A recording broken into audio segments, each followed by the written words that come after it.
it's Jessie here. Welcome back to my channel, or welcome if you are new here. In today's video, we are going to be writing out the budget for the final week in May. Where did May go, you guys? It went so fast. I swear, every month goes faster than the previous month, but we're getting ready to wrap it up. Before you know it, we are going to be putting down stickers for June. Wow, time flies. So let's just go ahead and flip right to my May calendar here. I am in my planner here, which is a kind of combination of a lot of different things. I call this my Franken planner. So it is a disc bound system from the Happy Planner. It is an 8.5 by 11 size, so it's the big Happy Planner. But I actually don't have very many Happy Planner elements in the actual planner. I have quite a few printables that I found online, and I also have elements from an Erin Condren monthly planner in the 8.5 by 11 size that I uncoiled and punched and put in here. So in addition to that, I also use Budget Mom printables, which we are going to use to put together my budget for the week, which I'm pretty excited about. So we're going to be working on paycheck number 4. I just realized this is not an erasable pen. I want erasable. Give me just a second. Alright, that's better. I make way too many mistakes to try to write in permanent ink. So I have my erasable Parkoo pen here, and we're just going to get started writing in the budget. So this is the paycheck that my husband receives on May 25th. So I'll go ahead and write that in. And we have paycheck number 4. I'm not going to write in the income. I don't disclose information like that here on my channel. My husband just likes that I keep that private, and so I do. But let's go ahead and get started with this budget.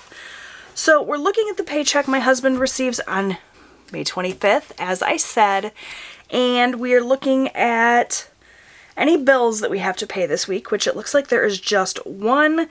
My minimum payment on my Walmart credit card is due this week, and so we'll be paying that as well as all of our other expenses for the week. So let's just get started. I'm going to zoom you guys in here a little bit. I apologize for the lighting. It is a very rainy day here in Southeast Michigan. Okay, so we're going to start out by writing in everything under this bills category. I use this bills category for anything that's going to be left in my checking account. So any bills that I'm going to pay with my checking account, anything that I'm going to swipe a debit card for, that goes here under this bills section. I do a lot of my budget in cash. That's just what works for me, but you can't do everything in cash, and so that's where this bill section comes in. So the first thing I'm going to write in here is actually my grocery budget. I use the Walmart pickup service for my groceries. It's just super easy to go online and order my groceries and pick them up and not have to shop in store. I find that it's a super easy way for me to stick to my grocery budget because I just can go in and add things to my cart until I reach the total I'm looking for. I do have a link down below in my description box where you can take $10 off your first order of $50 or more with the Walmart pickup. I highly recommend it, so definitely take advantage of that. For groceries, for my family of 4, I'm going to budget $150 for the week. That's about what I need to feed my family of 4. I've got 2 teenage boys plus a husband to feed. They eat a lot, so that's about what it takes to keep us fed for the week. That's just groceries. I have a separate line item in my budget, a sinking fund actually, for my household items, things like paper towels and toilet paper and that thing and whatnot. I cannot seem to talk today, you guys. I'm so tongue-tied, sorry. So this $150 is just food for the week. Now we'll go ahead and write in that Walmart payment. This Walmart card is the card we are currently working on. So we pay the minimum commitment to it every single week, and then we also try to pay as much extra as we can towards it. It is our goal to be credit card debt free by the end of 2021. I'm really, really hoping we can make it. We've had a few setbacks these last few weeks. We're trying to play catch up a little bit and add more money to our sinking funds. We dwindled our sinking funds down quite a bit while we were really gung-ho trying to focus on paying off the card that we most recently paid off, and so we kind of had to hit the pause button on our debt-free journey to make sure that we were being balanced and well-rounded and taking care of our other goals as well. So right now we are paying as much extra as we can to the Walmart card, but it's not a whole lot since we're focusing on other goals. But that's neither here nor there. What I'm writing in here is actually just the minimum payment, and that is about $130, so that's what I'm going to budget for that. So that would typically be it here. Any bills plus my groceries. However, there's a couple of categories that I typically would put down here in my cash envelope section that I'm actually going to see about not using cash for this week. It's going to be a little bit of a test to see. Pretty much since I've been on this budget journey, I've done a lot of my categories in cash just because it was easier to kind of keep track of my spending that way. And also it was super helpful to me to keep my spending reined in. However, for the past couple of months, I've noticed that I've been pulling cash out for those cash categories, but I haven't been using the cash. I've been just sticking it in my wallet and then using my debit card or a credit card for purchases in those categories, and then just turning around and depositing the cash back into the bank, which seems a little silly. So for this week, I'm going to try just putting those categories here under bills and keeping track of my spending on a daily basis and see how that goes. It's pretty much what I've been doing anyway. This way is just a little bit more of an intentionality thing, like save myself a trip to the bank. So the categories that I'm going to put under this bills category that typically would be cash are my gas money. I'm going to do gas just from my checking account this week, see how it goes. And for gas, I'm going to budget $40. That's the same $40 that I budget every single week. It's just, rather than taking it out in cash, I'm just going to leave that money in the bank and go from there. Another category that I'm going to just leave in the bank this week is our eating out money. I actually did that last week and it worked out really well, so that is kind of what inspired me to try this out. The great thing about this is I write out a budget every single week. So if this doesn't work out, if I'm finding that I'm spending more than what I should, or it's too hard to keep track of, or whatever it is, I can always go back to business as usual next week. So for eating out, we're going to budget $50. Next up, I'm going to write in my payment to my city card. So a couple of weeks back, I did some overspending. I purchased a few things on a credit card that I typically would use my spending money for. Rather than save the spending money up and then make the purchases, I just went ahead and made the purchases and put them on a credit card, and now I'm using what would be my spending money to work to pay that credit card off. So typically I would give myself $40 in spending money. Instead, that $40 is going to go right to the city card, so I'm going to go ahead and write that in. That's $40. And I think that's going to be everything. Yes, everything else that I typically take out in cash, I'll continue to take out in cash. For now, these categories we're just going to leave in the bank and see how that goes. So I've got my trusty calculator here, and I'm going to go ahead and add all of these things up. So I have 150 plus 130 plus 40 plus 50 plus 40 is a total of $410.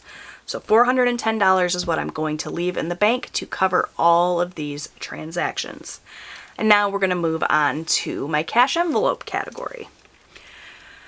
So the rest of my cash categories I'm going to continue to take out in cash just like I always did, so there won't be any changes here. So that starts out with my husband's spending money. It works out really well to pull out his spending money in cash and just give it to him. That way I don't have to keep track of where his money's going. He doesn't have to worry about giving me receipts. I just give him that $40 at the start of the week. I count it as spent, and then he can spend it as he sees fit. So that's $40. Next up, I have my son Austin, who is going to get $20 for allowance. Typically, I would be putting in my oldest son Robert here as well to give him $20, but he hasn't actually been taking Austin to school the last week or so. I've been taking him, so I don't need to give him gas money anymore for that. So we'll skip over Robbie. He works full-time, makes his own money. He's an adult, he's 18, living at home, so I don't have to give him spending money. He's pretty much self-sufficient. I was just giving him $20 a week to help compensate him for the gas he was using, but now he's not using that gas, so I don't need to do that anymore. Next up, I have my lawn care, so I pay $20 a week or every 2 weeks, just depends on how often my lawn needs cut. So we're going to budget $20 for that. And then lastly, I think, yep, I took care of everything else up here in this bill section. So the last thing is going to be my miscellaneous. I'm going to take $20 for miscellaneous money. This is essentially just going to be like an emergency 20 to stick in my wallet, so I have a little bit of cash on hand should I need it.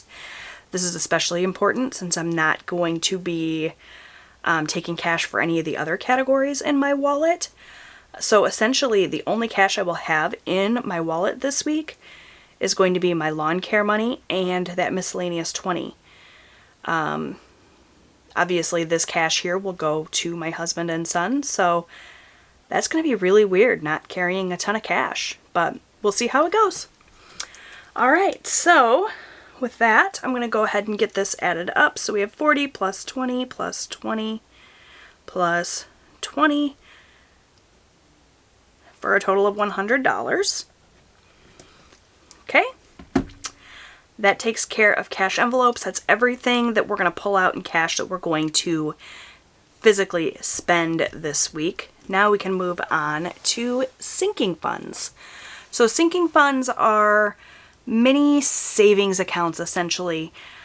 We have various expenses that we know are coming up throughout the year, but they're not weekly or monthly expenses. They're expenses that happen less often than that. So our weekly and monthly expenses we always take care of in this bills and envelope section. Sinking funds are for things that are kind of longer term, so things that we're saving up money for that we know are coming. I always use the example of Christmas for this because it's something that happens once a year and it's a large expense for us. So rather than waiting until that expense comes up and then scrambling to come up with a large amount of money all at once, what we do is we set aside small amounts of cash throughout the year, 20 bucks here, 30 bucks there. We don't really miss it too much on a week-to-week basis. But then when Christmas rolls around, we have that money set aside so that we're able to tackle that responsibility without kind of shorting ourselves, you know what I mean? So I have really been focusing on adding money to our sinking funds quite a bit lately. This week's going to be no exception. I'm going to add to a few of our sinking funds, really try to bulk some of them up. So the first fund we are going to add money to is our campground fund. This is pretty much something we are adding to on a weekly basis. I got a little bit behind on our campground fund, so I'm trying to kind of catch up a little bit on that. If you're not familiar, why I have a campground fund is my husband and I own a camper, and we keep it on a campsite all year round. It is an annual site. We pay about $1,400 a year for it, And it's camping and amenities during camping season, but then it's also winter storage, which is important because we live in Michigan where it gets cold in the winter. So, you know, we just winterize it and then we can keep it there. We don't have to worry about bringing it home and trying to find space for it, since we live in a mobile home and we don't own our own land. It's important that we have this campsite. So for our campsite, we are going to budget $50 for that sinking fund this week. Next up, I have car maintenance. It's equally important that we set aside a little bit of money here and there so that when we have oil changes for our car, or we need new windshield wipers, or, you know, whatever the basic maintenance that comes up is, we have the cash for it. But it's also like a little mini emergency car fund should we break down, or need new tires or larger expenses like that. And we're going to stick $20 in our car maintenance fund. Next up is Christmas. That's that example I gave you guys. And for Christmas, we're going to do $50 this week. Okay. We have my husband's sinking fund. My husband has been saving up for some various tools and equipment that he needs for his job. We've just been setting aside money here and there for that, and that's going to get $50. And lastly, for sinking funds this week, I have our vacation fund. Oops.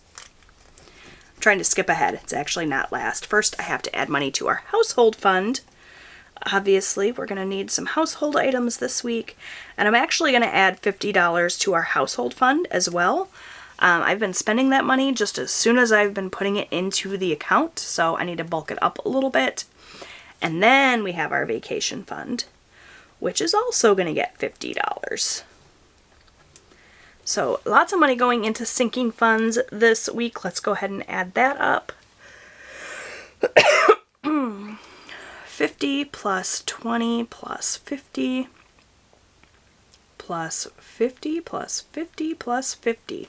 $270 going into sinking funds this week.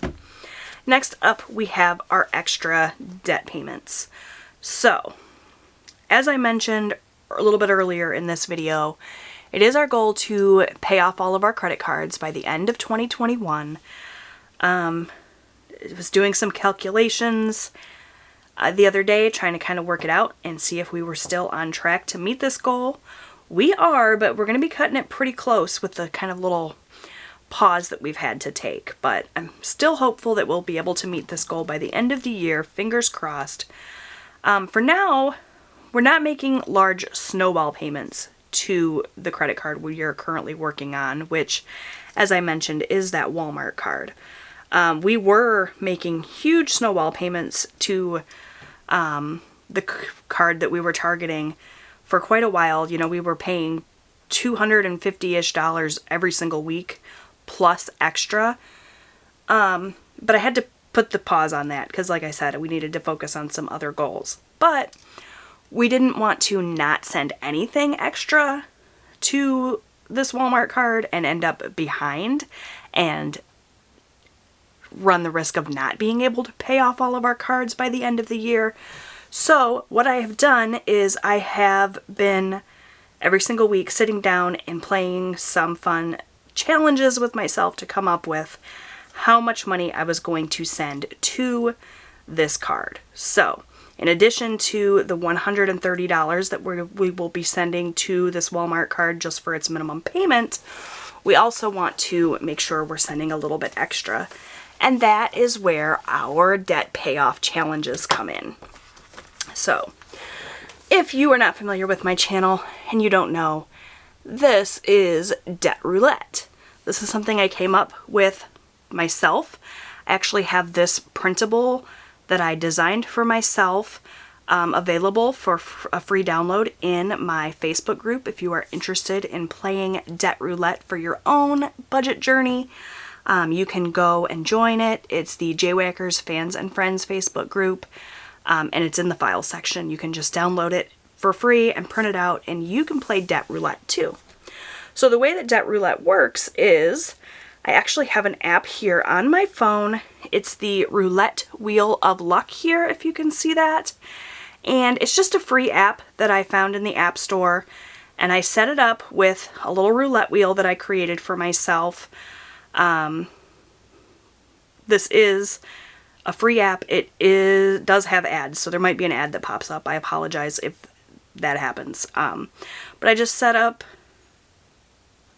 No, I don't want to delete it. Oh, see, there's that ad.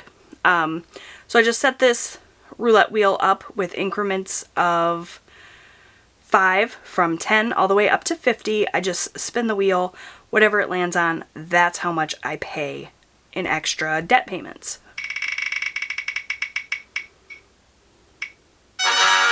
Alright, so we're going to do $35. So the paycheck date is May 25th. I think. That's what I said it was. And for Debt Roulette, we are going to send $35. So, $35 extra. But that's not all. We play a couple more games as well. So, in addition to Debt Roulette, I also do Saveopoli, which is a savings challenge printable I found from mothermeandI.com. It's meant to be a savings challenge that's just like Monopoly. You roll the dice, you go around the board, whatever property you land on correlates with how much money you save. I just transitioned it into a debt payoff thing. So rather than save the money in an envelope for a rainy day, I send it to the card I'm currently working on. So the last time that I did this, I had landed on this space here and had sent $18. So now I'm just going to roll my dice, and I use an app for this as well, just because honestly I lost all my dice. So it's just a free dice roller. I select 2 dice here since you play Monopoly with 2 dice. And I roll, and I landed on 9, so I'm just going to move 9 spaces. 1, 2, 3, 4, 5, 6, 7, 8, 9. And so I landed on chance. And the way that chance works with this is if you rolled an odd number, you saved $15, and if you rolled an even number, you saved 3. Now, I'm not sure if I'm supposed to use the number that I rolled here, or if I'm supposed to roll a new number, but... and I don't even remember what I did the last time I landed on this chance, but for this, in this case, I'm just going to roll again and get my number that way. So I still have 9, so that's an odd number, so we're going to send $15 to my Walmart card this week. So I'm just going to write up here the paycheck date, 5/25, and we're going to send $15. And I'm going to add that to the total here. So 35 plus 15, we are up to $50 sent to Walmart this week. And I have one last little challenge, and that is just this 52-week savings challenge. This I got from hasslefreesavings.com. The way that this typically works is you just choose a square every single week and you save that amount of money. And if you do that, by the end of the 52 weeks, you'll have saved $1,000. Of course, as I said, this is going to be sent to debt, so it's not savings, but it's the same principle. I'm just going to pick a square here and send that amount of money to my Walmart card. And since we only have $50 sent so far, I'm going to choose a little bit of a higher one. Let's go with this 45. So I need to just grab a highlighter really quickly.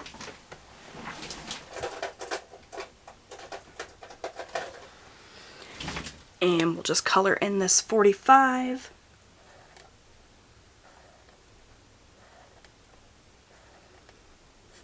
And that's how much extra I'm going to pay to Walmart. So 50 plus 45, a grand total of $95 sent to Walmart. In addition to that $130 I'm going to send for the minimum payment. So we're going to make a total of $225 in payments to my Walmart card this week. So while I'm not sending that whole big debt snowball payment I was before, at least I am still making some progress. And that's what's most important. So I'm going to go ahead and write in here that Walmart is going to get $95. And that is going to be a total of $95 in extra debt payments this week. And the last section we have here is our extra savings. So I'm not actually doing any kind of extra savings. Like I said, we are focusing on paying off debt and really bumping up our sinking funds. So while we're not saving anything, I am going to go ahead and write rollover in here. My husband is paid based on commission, and so his paychecks aren't super consistent. He gets them every single week consistently, but the amount fluctuates quite a bit. And so one of the ways that I kind of combat that is by rolling money over week to week. So I always try to save a little bit back from our paycheck to roll over into the next week. That way, if it's a slow week with work, my husband doesn't bring in a super large paycheck, we don't have to run the risk of not being able to pay our bills. We have a little bit set aside from previous weeks. So I'm not going to write an amount in here in this rollover section because that would kind of defeat the purpose of not disclosing my husband's income. It'd be way too easy to add everything up and see how much we are working with our budget, since I do a zero-based budget. So I'm just going to leave that blank and fill that in kind of off camera on my own time. But that is going to do it for my budget this week. So trying things a little bit different this week. We'll see how this goes with not pulling out as much cash as usual. I have a feeling I will be back to stuffing cash envelopes the same way I always have again next week, but I wanted to give this a try. We'll see how it goes. You don't know unless you try, right? So yeah, that's it. Thank you guys so much for watching. Make sure that you come back for my cash envelope stuffing video later on this week. It'll probably be a little bit shorter since we're not dealing with quite as much cash as usual, but you can still see me stuff my cash envelopes and add money to my sinking funds. I would love it if you would come back for that, as well as all of my other content. I post new budgeting and lifestyle content here on my channel every single week. Thanks so much for watching, you guys, and I'll see you next time. Bye!